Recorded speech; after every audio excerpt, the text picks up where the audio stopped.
Hello, fashionistas! Ako si Ina Fileo and I play the role of Maya sa The Hearing, directed by Lau Fajardo. And I play the role of Maya who is a courtside interpreter.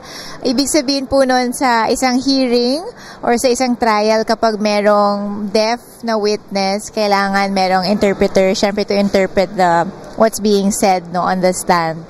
At the same time, she's a SPED teacher.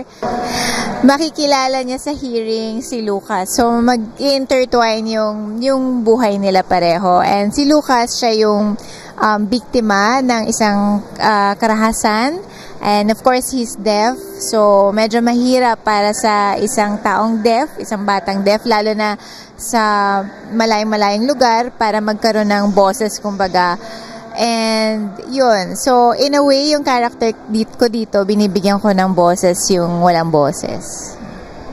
Yes, so ini-invite ko kayong lahat to watch The Hearing. Sana unahin nyo to, pero sana panoorin nyo rin lahat ng mga pelikulang naglalaban-laban ngayon sa Cinemalaya because I can assure you, laging maganda at iba-iba talaga yung mga pelikula sa Cinemalaya. Thank you!